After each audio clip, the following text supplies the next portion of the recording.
UP में दूसरे चरण का मतदान पूरा हो गया।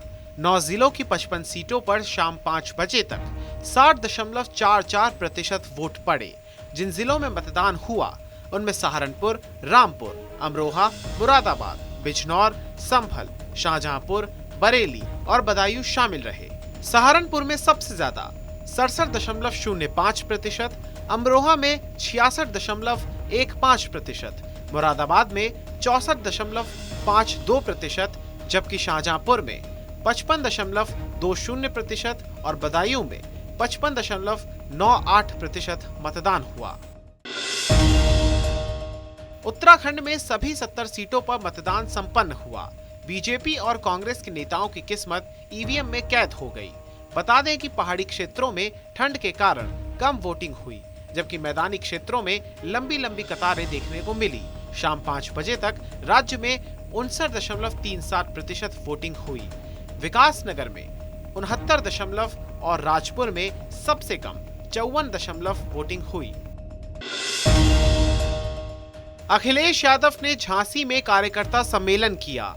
उन्होंने बीजेपी पर जमकर निशाना साधा और कहा कि 2014 में बीजेपी की सरकार थी, 2017 में बीजेपी की सरकार बनी और 2019 में भी बीजेपी की सरकार बनी, लेकिन बुंदेलखंड को क्या मिला।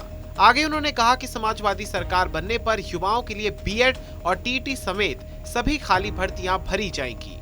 वहीं योगी सरकार पर हमला बोलते हुए कहा कि सरकार ने पुलिस का कबाड़ा कर दिया। मैं आपसे जानना चाहता हूं, जितने लोग यहां पर हैं, बताओ 14 के चुनाव में बीजेपी जीती, 17 में जीती, 19 में भी जीत गई।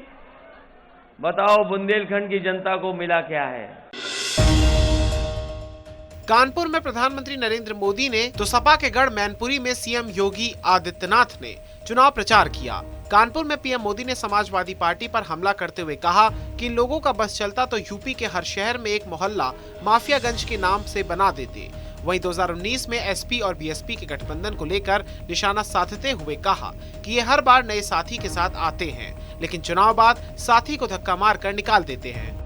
इन लोगों का बस चलता तो कानपुर और कानपुर की तरह ही यूपी के और शहरों में एक एक मोहल्ला माफियागंज के नाम से बना देंगे।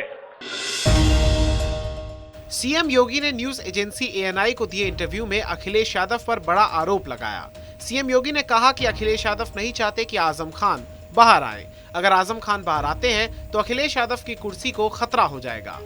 सर, अखिलेश यादव कहते हैं कि छोटे से गुनाह के लिए आजम खान को तो अंदर किया हुआ है, लेकिन जो टेनी है उनके बेटे, उनको जमानत मिल गई, जिन पर आरोप है कि उन्होंने फार्मर्स को मारा। देखिए, आजम खान बाहर आए ये तो अखिलेश जी भी नहीं चाहते। ऐसा क्यों? क्योंकि अखिलेश जी की कुर्सी खतरे में पड़ जाएगी। तो स्वयं ही नहीं चाहते, उनसे पूछो ना ईमानदारी से क्या है। मायावती ने जालौन में रैली की। इस दौरान उन्होंने विरोधियों पर जमकर निशाना साधा। उन्होंने केंद्र की बीजेपी सरकार पर निशाना साधते हुए कहा कि केंद्र सरकार की गलत नीतियों के कारण ही देश में महंगाई बढ़ी है। वहीं आगे उन्होंने कहा कि बीएसपी की सरकार बनने पर गरीबी और बेरोजगारी दूर करने के लिए जरूरी कदम उठाए जाएंगे।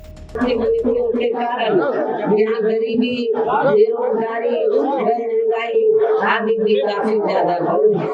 इसके साथ साथ उत्तर प्रदेश सहित पूरे देश के किसान भी केंद्र सरकार की गलत नीतियों के कारण काफी ज्यादा दुखी व परेशान रहे हैं। दूसरे चरण में भी फर्जी वोटिंग का सिलसिला नहीं थमा। मुरादाबाद और बदायूं के कई बूथों पर फर्जी वोटिंग की खबरें आई तो समाजवादी पार्टी ने चुनाव आयोग से शिकायत करते हुए निष्पक्ष चुनाव कराने की अपील की। वहीं मुरादाबाद की कुंदरकी विधानसभा के सिरसा खेड़ा गांव में 700 लोगों के नाम वोटर सूची से गायब हो गए। ग्रामीणों ने बीएलओ पर लिस्ट से नाम हटाने का आरोप लगाया। कांग्रेस महासचिव प्रियंका गांधी ने हमीरपुर के मौदहा में रोड शो किया। हमीरपुर में 20 फरवरी को तीसरे चरण के तहत वोट डाले जाएंगे। इस दौरान प्रियंका गांधी ने डोर टू डोर जनसंपर्क करते हुए कांग्रेस के पक्ष में वोट देने की अपील की। लखीमपुर हिंसा के मुख्य आरोपी आशीष मिश्रा को सभी धाराओं में जमानत मिल गई है। 10 फरवरी को आशीष मिश्र को 302 और 120 बी में जमानत लटक गई थी, लेकिन आज उसे सभी धाराओं में इलाहाबाद हाईकोर्ट की लखनऊ बेंच ने जमानत दे दी। क्या आदेश हुआ है अभी हाईकोर्ट से आशीष मिश्रा? देखिए, करेक्शन एप्लीकेशन मूव की गई थी, जो धारा एक लिखने से रह गई थी आदेश में, माननीय उच्च न्यायालय में हमारी बेल एप्लीकेशन में लिखी हुई थी बट ऑर्डर में नहीं थी, 120 बी और 302 आईपीसी, उसमें में भी करेक्शन अलाउड हो गया है। बट जब तक मैं ऑर्डर देख ना लूं, मैं ऑथेंटिक रूप से आपको कोई स्टेटमेंट नहीं दे सकता। मैंने ऑर्डर भी नहीं देखा है, जानकारी में आया कि ऑर्डर दुरुस्त हो गया है और करेक्शन अलाउड हो गया है।